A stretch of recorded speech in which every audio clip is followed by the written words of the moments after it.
ପିଲାମାନେ ଏହା ହେଉଛି ତୁମର ଦ୍ୱିତୀୟ ସମାପ୍ତି ସୂଚକ ମାନ ନିର୍ଦ୍ଧାରଣ 2024। ଶ୍ରେଣୀ ହେଉଛି ଚତୁର୍ଥ, ବିଷୟ ହେଉଛି ଚିତ୍ରାଙ୍କନ। ଶିକ୍ଷାର୍ଥୀଙ୍କ ନାମ ପିଲାମାନେ ଏଠି ତୁମର ସମ୍ପୂର୍ଣ୍ଣ ନାମ ଲେଖିବ। ଏଠି ଲେଖିବ ତୁମର ରୋଲ୍ ନମ୍ବର, ଏଠି ଲେଖିବ ବିଭାଗ, ଏଠି ଲେଖିବ ତାରିଖ। ଠିକ୍ ଅଛି। ଏଠି ଲେଖିବ ତୁମର ବିଦ୍ୟାଳୟର ନାମ, ଏଠି ଲେଖିବ ତୁମର ବ୍ଲକର ନାମ। ପିଲାମାନେ ଏହା ହେଉଛି ତୁମର ଲିଖିତ ପରୀକ୍ଷା। ସମୟ ହେଉଛି 1 ଘଣ୍ଟା 30 ମିନିଟ୍। ପୃଷ୍ଠ ସଂଖ୍ୟା ହେଉଛି 4, ପ୍ରଶ୍ନ ସଂଖ୍ୟା 3 ଏବଂ ପୂର୍ଣ୍ଣ ସଂଖ୍ୟା 50। ଠିକ୍ ଅଛି। ଦେଖିବା କ'ଣ ଅଛି। ସୂଚନା ଅଛି। ପ୍ରତ୍ୟେକ ପ୍ରଶ୍ନର ମୂଲ୍ୟ ଡାହାଣ ପାଖରେ ଦିଆଯାଇଛି। ଠିକ୍ ଅଛି। ଦେଖିବା ପ୍ରଥମ ପ୍ରଶ୍ନ କ'ଣ ଅଛି।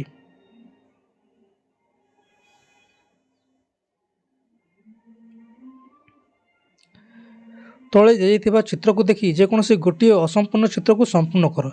ପିଲାମାନେ ଏହି ଚିତ୍ରକୁ ଦେଖି ଏହି ଚିତ୍ର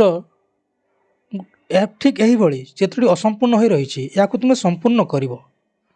ଠିକ୍ ଅଛି। କିମ୍ବା ଅଛି ଆଉ ଗୋଟିଏ ଅଛି, ଏହାକୁ କରିବ, ନଚେତ୍ ତଳେ ଆଉ ଗୋଟେ ଚିତ୍ର ଅଛି ତାକୁ ମଧ୍ୟ ସମ୍ପୂର୍ଣ୍ଣ କରିବ।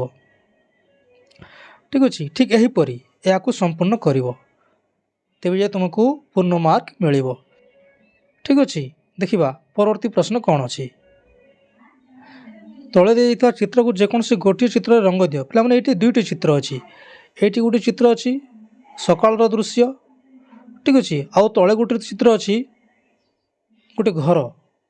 ଠିକ୍ ଅଛି। ଗୋଟେ ବାଡ଼ ଥାଇକି ଗୋଟେ ଘରର ଚିତ୍ର ଅଛି। ତୁମେ ତାକୁ ରଙ୍ଗ ଦେବ। ଠିକ୍ ଅଛି। ଏ ଦୁଇ ଚିତ୍ରରେ ରଙ୍ଗ ଦେବ, ଯେକୌଣସି ଗୋଟିଏ ଚିତ୍ରରେ ପିଲାମାନେ। ଠିକ୍ ଅଛି। ଭଲ ରଙ୍ଗ ଦେବ। ଠିକ୍ ଅଛି। ଯେପରି ଏଇ ଗଛରେ ଏଇ ଶାଗୁଆ ସ୍ଥାନରେ ଏଠି ପତ୍ର ଅଛି, ଶାଗୁଆ ହେବ। ଠିକ୍ ଅଛି। ଏଇଠି ସୂର୍ଯ୍ୟ ଟିକେ ହଳଦିଆ ରଙ୍ଗ ଦେବ। ଠିକ୍ ଅଛି। ଏହା ହେଉଛି ପାଣି, ଗୋଟେ ନଈ ବହି ଆସିଛି ପିଲାମାନେ, ପାଣିର ଚିତ୍ର ଯେମିତି ନୀଳବର୍ଣ୍ଣର ଚିତ୍ର ଦେବ। ଏଇଠି ବୁଦା ଗୁଡ଼ିକ ଅଛି ପିଲାମାନେ, ବୁଦା ଗୁଡ଼ିକ ଅଛି, ଶାଗୁଆ ଚିତ୍ର ଦେବ। ଠିକ୍ ଅଛି। ଯେମିତି ସୁନ୍ଦର ଦିଶିବ।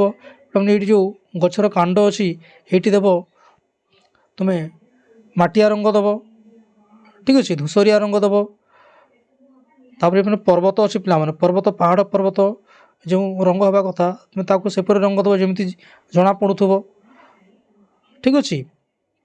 ଏମିତି ଏଠି ସୁନ୍ଦର ରଙ୍ଗ ଦେଇପାରିବ ପିଲାମାନେ, ନିଶ୍ଚିତ ମାର୍କ ମିଳିବ। ଠିକ୍ ଅଛି। ଏଇଟା ଗୋଟେ ଘର ପିଲାମାନେ।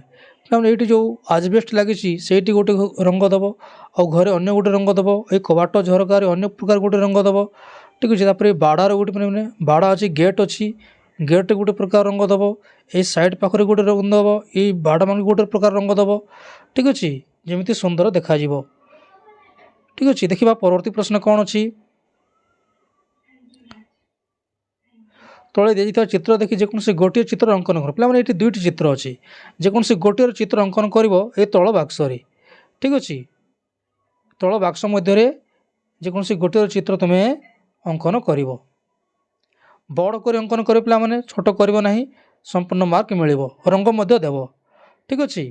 ଧନ୍ୟବାଦ ପିଲାମାନେ। ଭିଡ଼ିଓଟି କେମିତି ଲାଗିଲା ନିଶ୍ଚୟ କମେଣ୍ଟ କରିବ, ଲାଇକ୍ କରିବ ଏବଂ ସେୟାର କରିବ। ଠିକ୍ ଅଛି। ଧନ୍ୟବାଦ।